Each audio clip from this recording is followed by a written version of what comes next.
Okay, hello everyone. Today we are going to talk about Angular HTTP. Oh,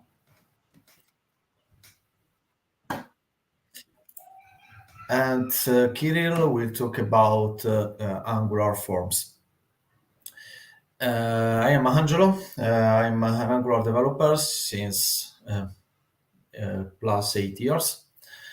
And yeah, I guess we can start. So HTTP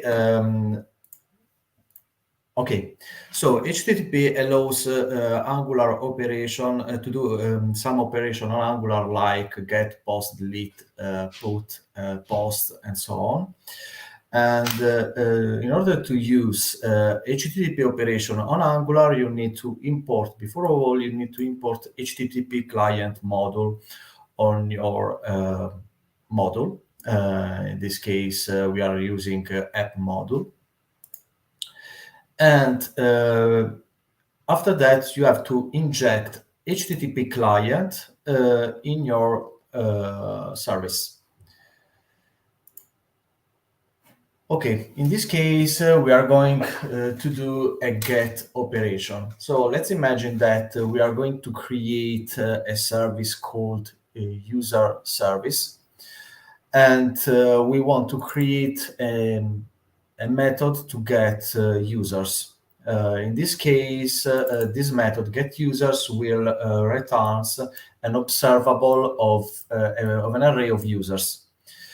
So in this case, we are going to use the instance of HTTP client that we just injected on our service, on our user service. And then we were going to use the get method.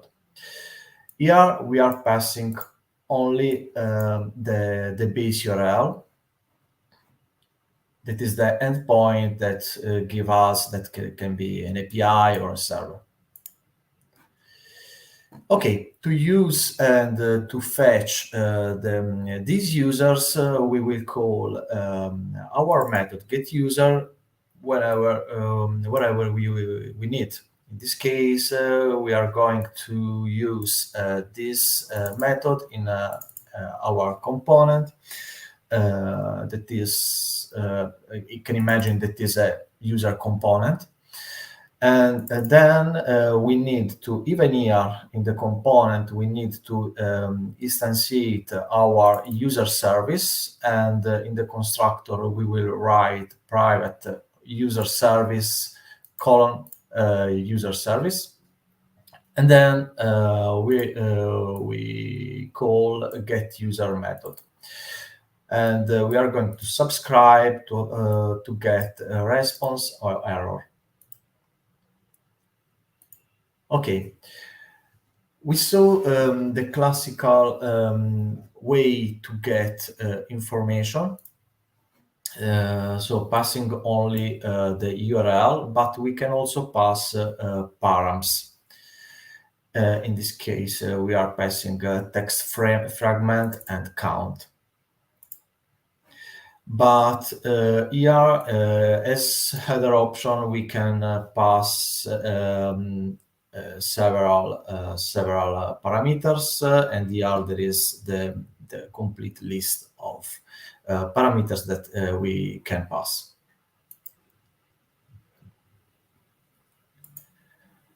Okay, so let's move on now on the post operation. Like the get operation, we have to use in our service the HTTP client instance, and then we are going to use post. Here is the type of the element that we are going to call. In this case, hero type. And then we are going to pass the URL of the API, the body, and of the body of the post, and the HTTP options. And again, this is the full list of HTTP options that we can use. Okay, let's see. Right now, we just saw how to get responses from our operation, from our get by subscribing, and let's see now how to uh, to manage errors from our get, post, and all operations. So in this case, we can subscribe to our methods. In this case, we are using always user service with another method that we called get users with params, and we are going to subscribe to it.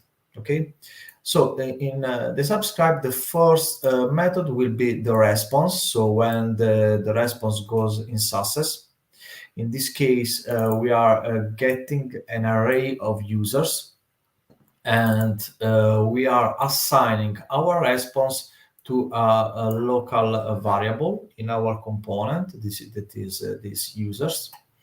Or if there is some error, so the second method in the subscribe, we are going to just to do a console log of the error. So this is the first and simplest way to manage errors from HTTP operation. But we have also others way to manage errors. Let's see. We can also manage error directly from the service. So let's imagine that you want to put a console log, or do you want to, I don't know, edit your error at the source. So directly in the method, you can do it directly in the service. And then when you create your method in your service, user service, get users with params, you can return your HTTP GET, but instead to stop here, you can use this feature that is pipe and a catch error that will return an observable of your specific error. Here, retry for is just saying that before to catch the error, it will retry 4 times that code, this code. Okay, but we can also introduce a more advanced way to intercept error in our application. So we saw from the lower level that we can manage errors from the subscription. Then we go up to directly to the service, but there is even a higher level to intercept errors. That is the interceptors. The interceptor is a special feature in Angular that allows us to intercept all API calls from our application, and it manage automatically the response and the behavior of that calls. For example, in this case, we are intercepting all APIs, and we are saying to put in the headers authorization attribute with a custom token. In this case, we are hard coding the token, but let's imagine to have here a get token, a service that gets the token and put this token directly here. And this token could be used from the servers to authenticate us or not. And then we are passing the request edited directly to the application. After the slides, we are going to try it directly on the code. And okay, to make it work, we need to provide our interceptor in our providers in our module. In this case, we are going to provide our interceptor in app module. and then we will say provide HTTP interceptor. So we are going to say that the out interceptor basically is an HTTP interceptors. And multiple through means that we will use multiple interceptors in our application. It is needed to make it work. And yeah, here you can find a list of useful links how to use HTTP operations. But yeah, after this short explanation, probably we can switch directly on our code. Sorry, then this one. Okay, so before of all, we can try creating a new interceptor or a new service. Let's create a new service. So ngg service, and then we can create our service in services, and then we can say we can call it to do service. Okay. Okay, just created our two services. Then let's create even a component where we will use this service. Let's call it always to do ngg component. We can create it in pages folder and then to do.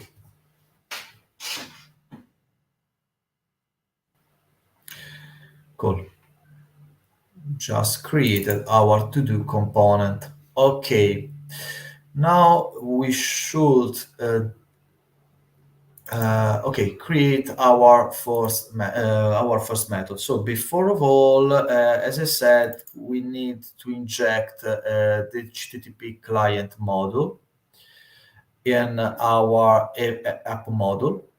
I already did it, HTTP client module, and you have to import it from Angular command HTTP directly in the imports array. Then we can go creating our first method. So we have to inject our private HTTP client service.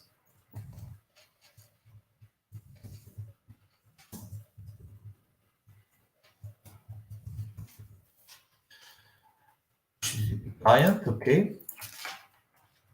Let's import it. And then we can create our method. So let's call it get.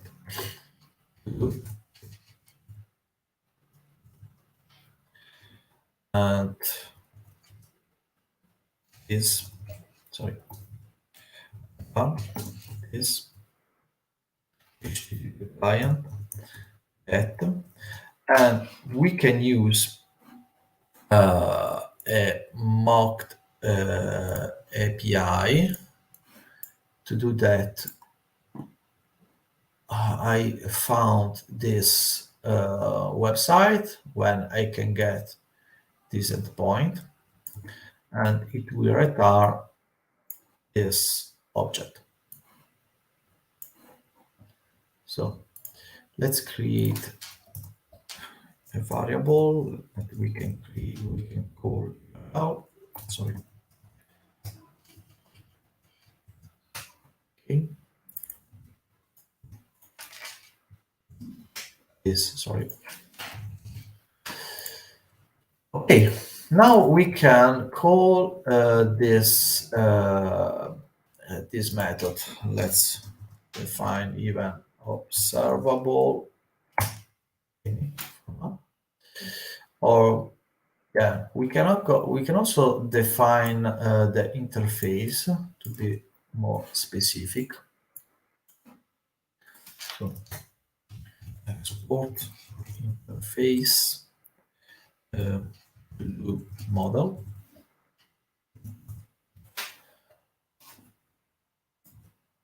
Okay, let's say that this number is 2. This is string, and this is a boolean. Okay, then we can say that it will return to model. Okay, now we can use this method in our component. So we created to-do component, and here we can call this method. So probably we can call this method in the ng on init. On init. It is an Angular lifecycle that is triggered automatically when you land in your component. Ng on init. So we need even to inject our service in the constructor. Let's say private, and we created our to-do service. To-do service. Okay. And then now we can use our to-do service. So this to service get to do, and we have to subscribe to it. Subscribe. Let's say this is the success method. So response, and then we can say let's create here a variable called to do.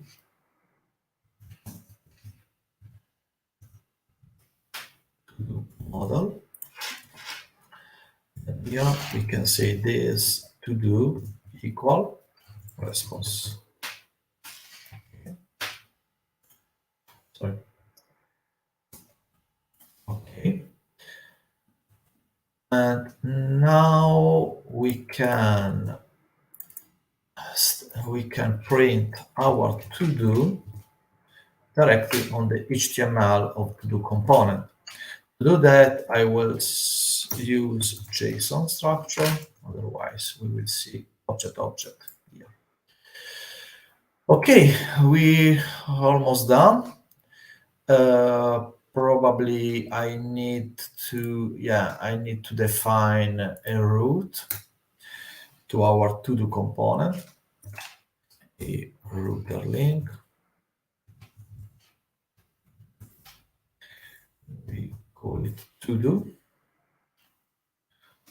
Say router active.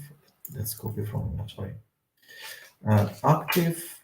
It's okay, and here to do.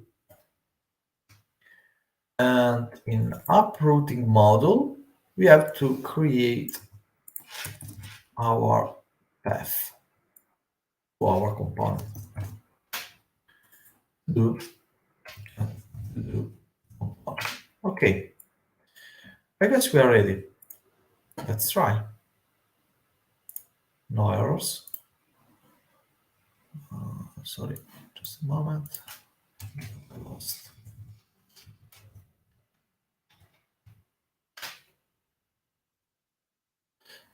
Probably I'm using port. Okay, yeah, indeed. And let's see. Okay, in network, if I press to do, okay, we'll start a call to our endpoint, and here there is the response. But let's see now how to create an interceptor. It is really interesting stuff, in my opinion. In this case, okay, let's create it.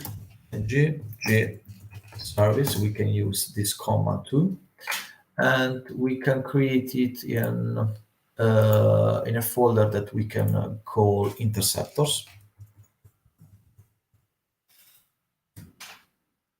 We can call it out interceptors. Interceptor.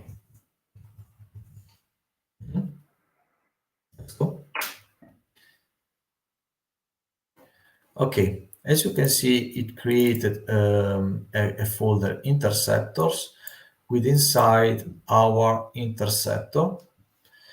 And then we have two implements. In our new service, we have to implement HTTP interceptor that says to our service that is an interceptor, an HTTP interceptor, and we can use the intercept method. Set. Okay. And here let's do the same that we saw in the slides. So we can inject in our APIs, we can inject a custom header. In this case, we are talking about an out interceptor, so we can inject authorization with a custom token. So out request, let's create our edited request. So request, we are using this attribute, this instance, sorry. So request clone, and then we can say, okay, header dot request, and then headers set. And then here we can say we have to pass the attribute name, authorization, and its value.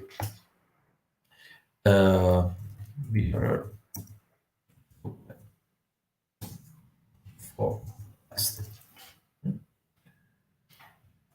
okay, and then we should return the request.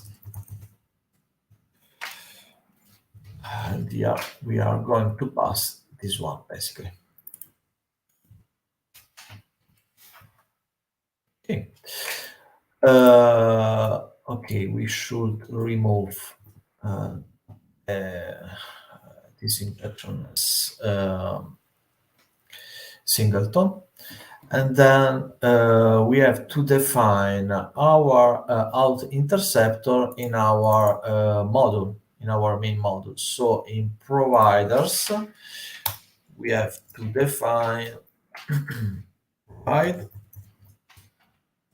HTTP interceptors and use class our new interceptor that we call out interceptor service. Okay. And multiple true. Okay, I guess we completed. So let's see if it works. So let's start from the beginning. And was it a network? Okay. To do. So again, we are receiving our response. The call was triggered. And here we should see our authorization. Yeah, here. As you can see, it was injected authorization with our token. And this is valid for every HTTP operation, and it is valid for every attributes. So you can inject whatever you want, languages, authorization, cookie, and so on. Sorry, cookie are usually are sent automatically. Yeah, but you can inject whatever you want. So I guess my lesson is completed. There are any question? So if you have any question, please write the comments.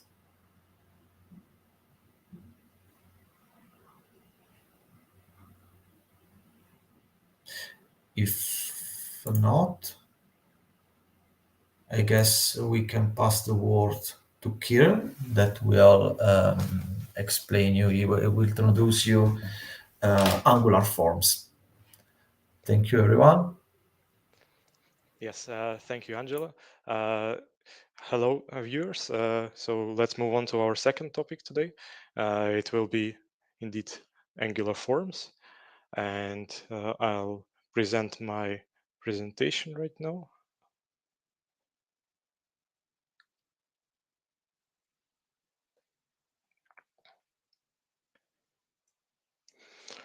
Angela, let me know if you can see it properly.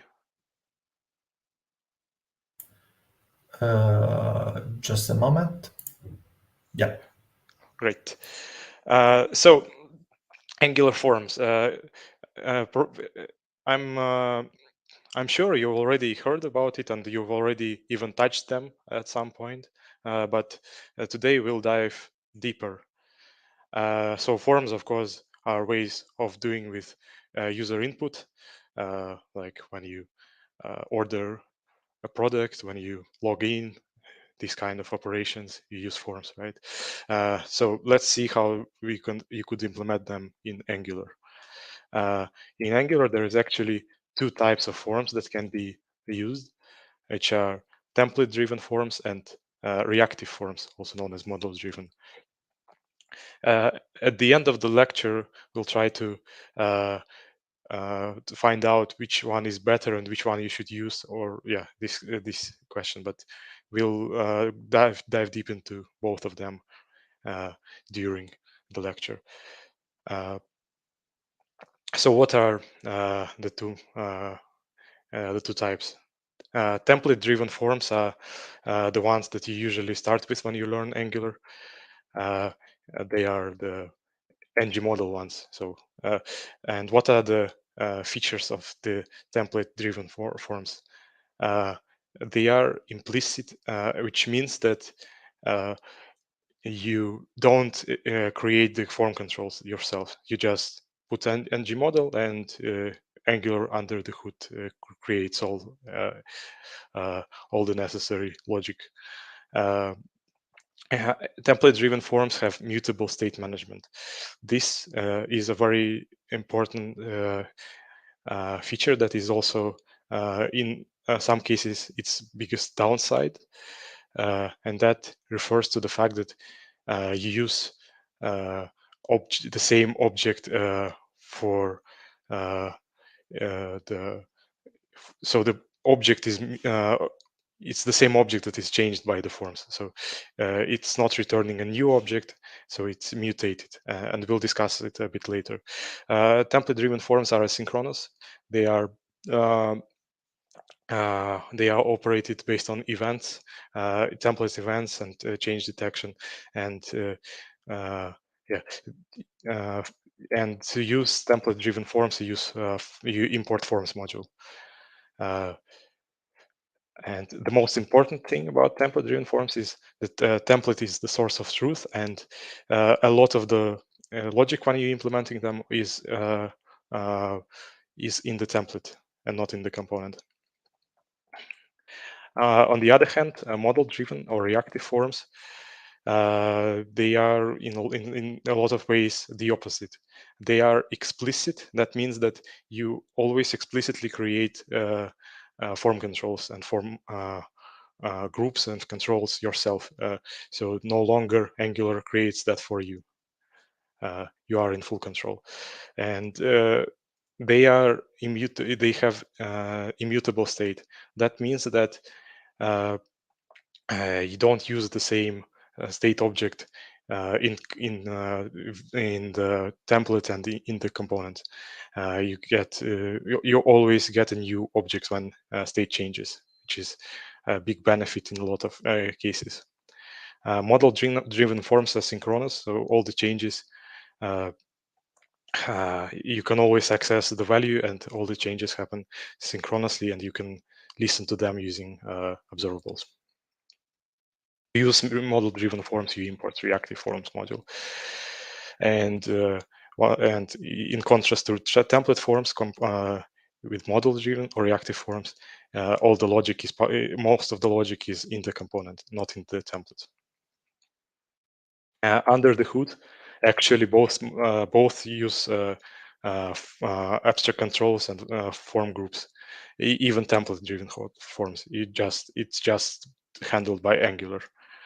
But the model is that there is an abstract control that represents any kind of control, which could be one of the following three: form group, form control, and form array. A form group represents a grouping of controls. So it's, for instance, a username or password could be a form group, right? Form control represents a singular form control, like password, and form array represents multiple controls of the same type. When you have, let's say, you are making a quiz and you have a variable number of answers, so you could use form array to represent that. Okay, let's move on. So how do you actually implement them? So you start with the form, right? You lay out some HTML elements like form and inputs. That's nothing new, right?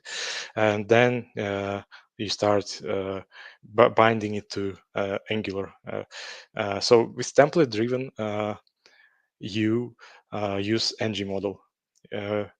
So you define an object in your component, and you bind its properties to the input using ng model, which uses two-way binding. This is something you probably already have been using throughout the course, but yeah, just know that it's actually template-driven forms.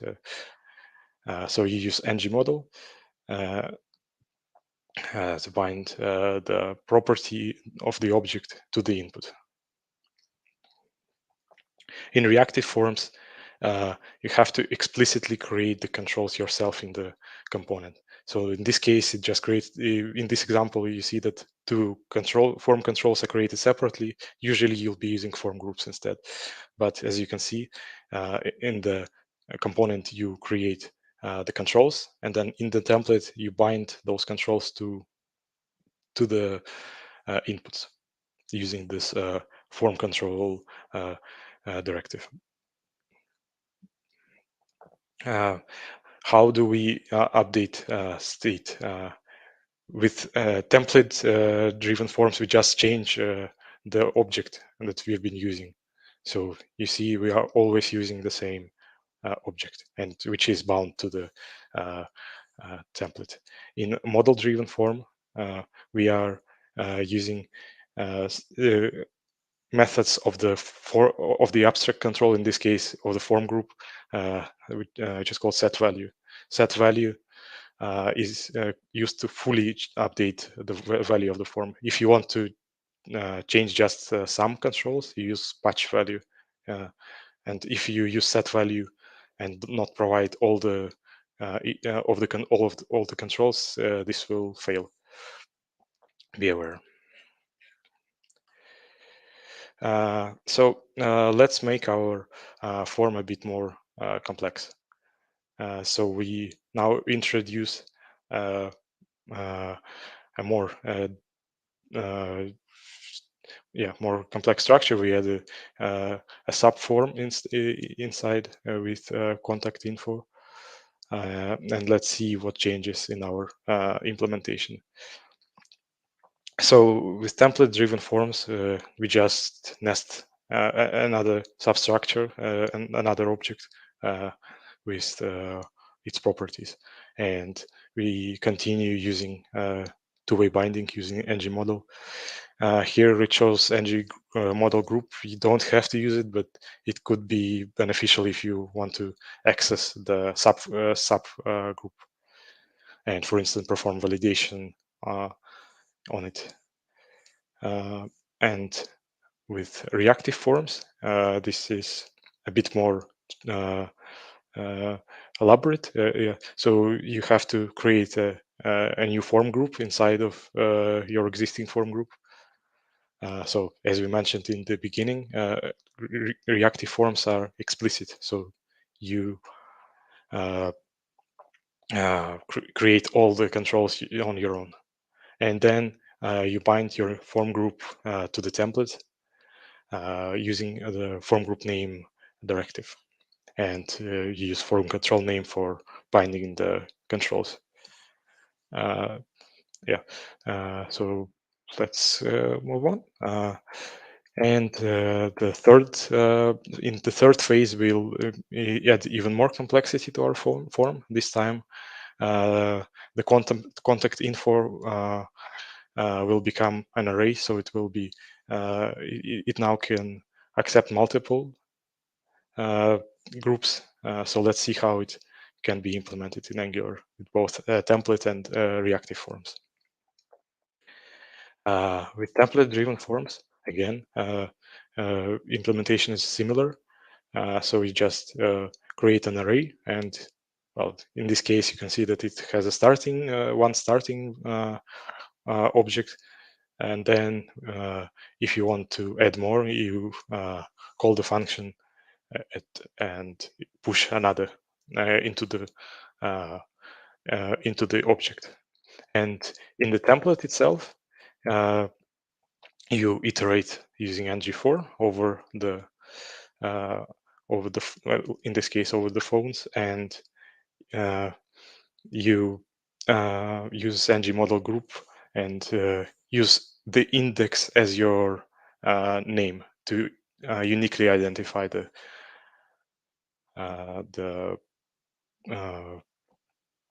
form group, and the rest is the same. So again, we continue using ng model, two-way binding, and I think you see the pattern. In model or reactive forms, we use form arrays, and it's also similar to other implementation that we've already done. So you create a form array. You can use a starting value if you have if you want to start with 1, say, and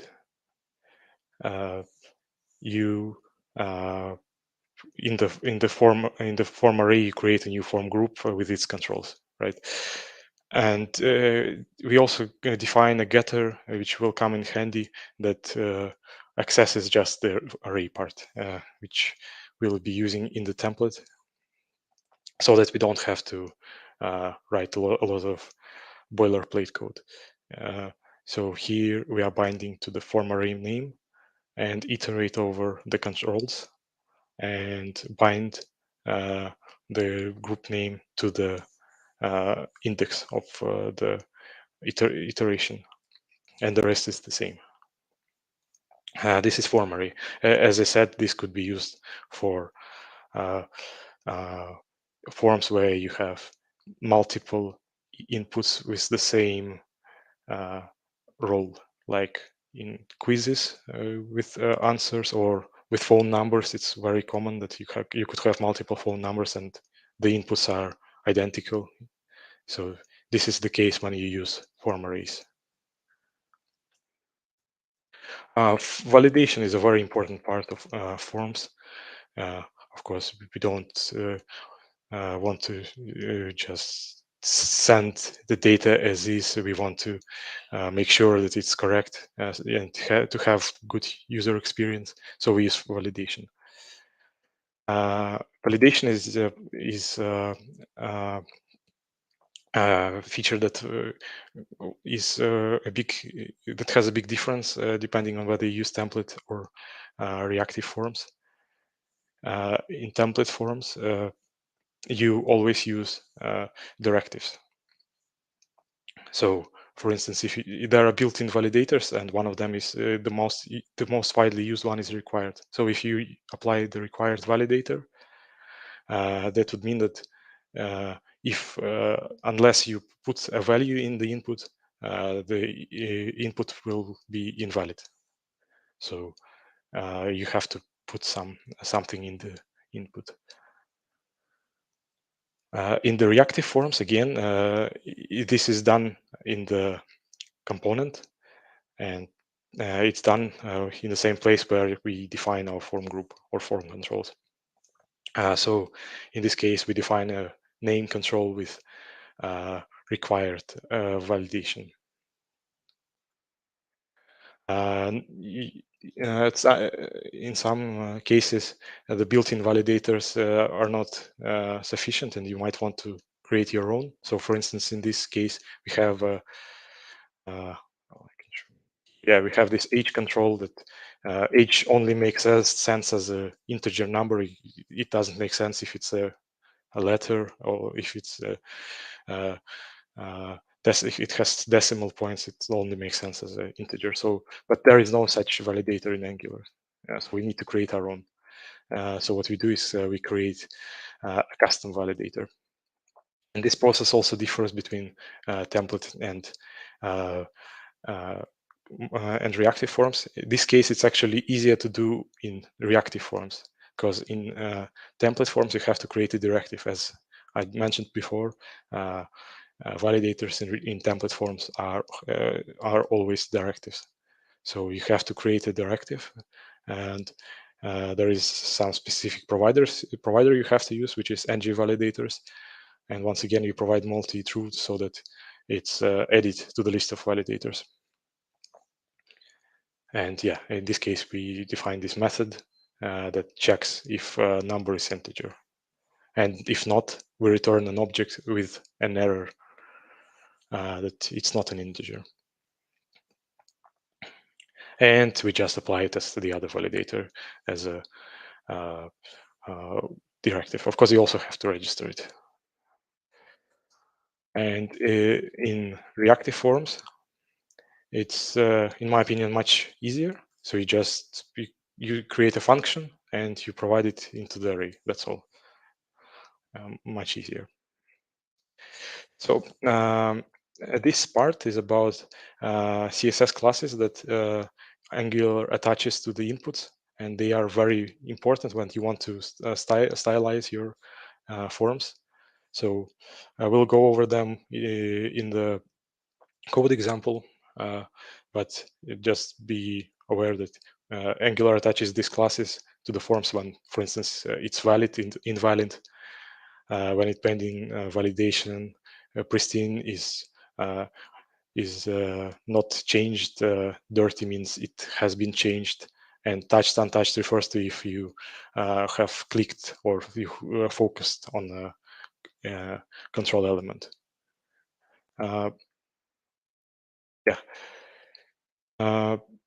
We actually already touched on it.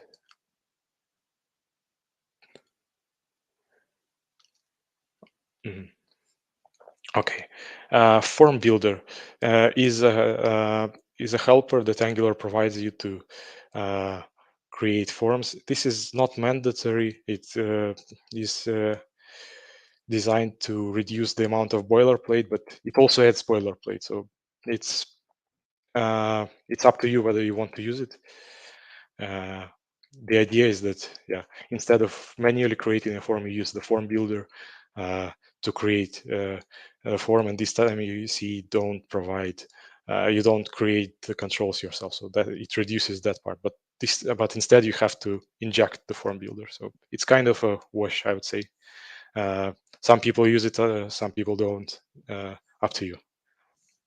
I guess if you have a very complex form, it might be beneficial.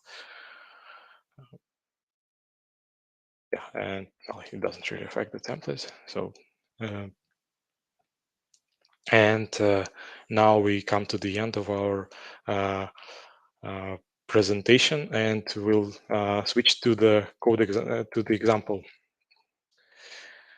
So I prepared this application, very simple Angular application that have a form, which is very similar to the one that was in the slides. And as you can see, it's the same. It looks the same in both template and reactive. Let's see how it's implemented.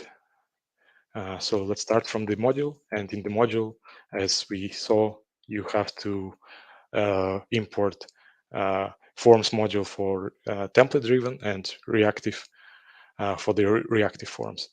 I'll let you know a bit later, but in general, you don't really want to mix two types of forms. But for this example, that's the whole idea, that we compare the two. So let's see how they are implemented, both the reactive and the template form. If we look at the template form, here it's just ng models, right? ng models, and in the component you can see that there is an object.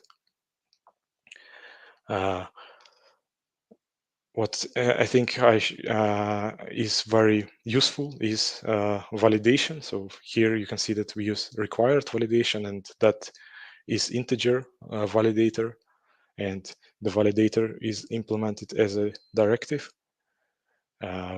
So if for template-driven forms, as I said, you have to create a directive, and I exported the validator itself. It's a function.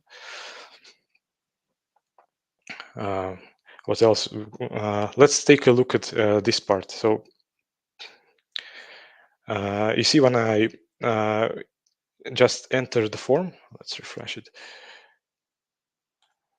There is no validation errors, but I've marked the input as required. So what is going on? So I've used the touched class from Angular. So now I have entered the input, and if I defocus it, now the validation is showing up. So let's see how this is implemented. To do that, you style the classes that are provided by Angular. We can see it here, that the input has ng pristine, ng invalid, and ng touched. So it is invalid. But for instance, the next field, which we still haven't touched, yeah, it says ng untouched, but it's also invalid. So we can use this to style our components, and in this case, we added a border. And in the same manner, we can add validation messages. So with template-driven forms, you create a template variable, and you can access it to get whether it has errors or not. So in this case, we check if it has error required, and if it has this custom error, and we can display the validation messages. So let's check it out. So H, now it is required, but if we start typing letters, we now see the other validation message. And if we enter number, now it's valid. Yes, and to handle form submission, you create a reference to the ng form and subscribe to the ng submit event. And yeah, you create a function, and in the function, the most important thing that is we continue using our object, which is by virtue of using the two-way binding, it always is up to date. So let's take a look at our reactive form. It is the same from the functional perspective, so it looks the same and it behaves the same, but implementation-wise, it has a lot of differences. So this time, we don't have any ng models, we don't have directive validators, but instead we have the form group and form control name directives, which we use to bind the controls to the form that we created in our component. And if we take a look at the component, indeed, we have created this form group with controls and array and also validators.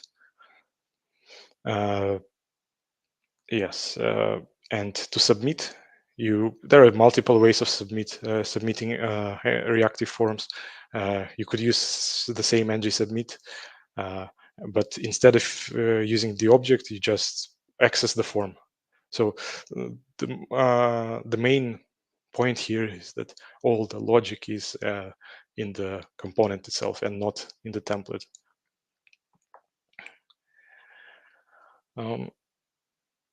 Okay, and same go. And if you look at the validation messages, here we use a getter so that we reduce boilerplate a little bit, and we access the same methods, has error, and we also access the touched to make user experience a bit better. So that's mostly it for the example. Let's discuss which one of the two you should be using. Earlier, like some time ago, if you read some articles, you'd be seeing only use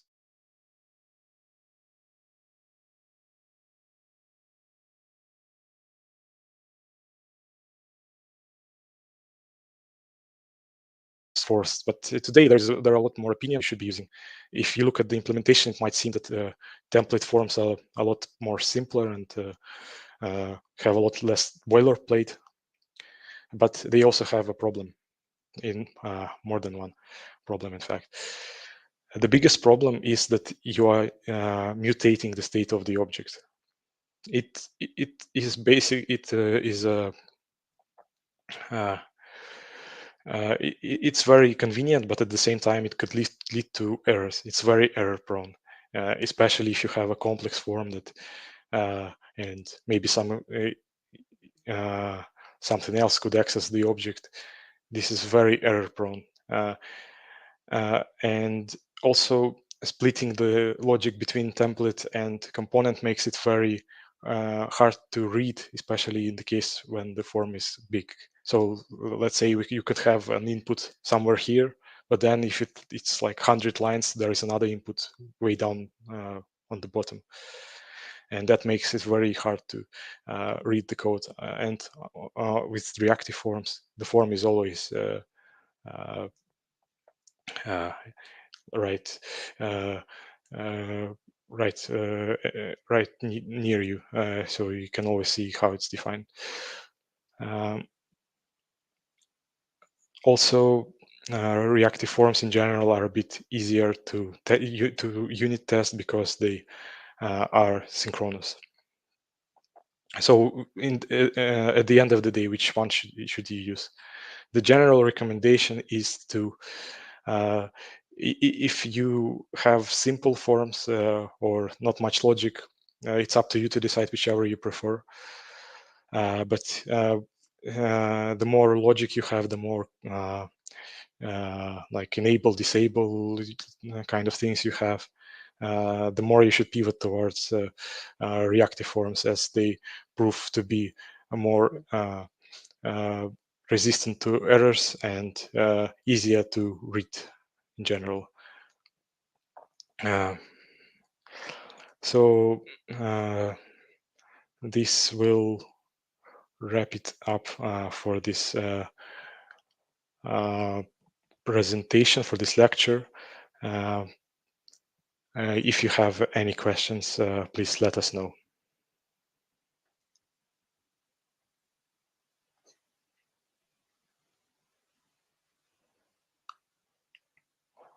Angelo? Yeah, so thank you, Kirill. And yeah, sorry. I was saying thank you for your presentation. It was really interesting. And yeah, let's wait a minute if there are questions.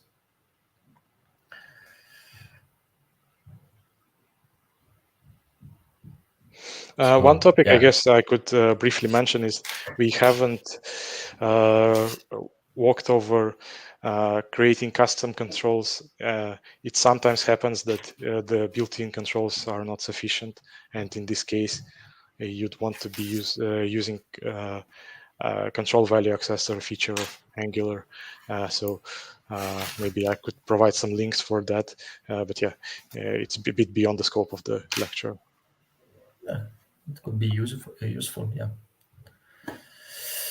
Okay, I don't see any question, so I guess we can conclude our live.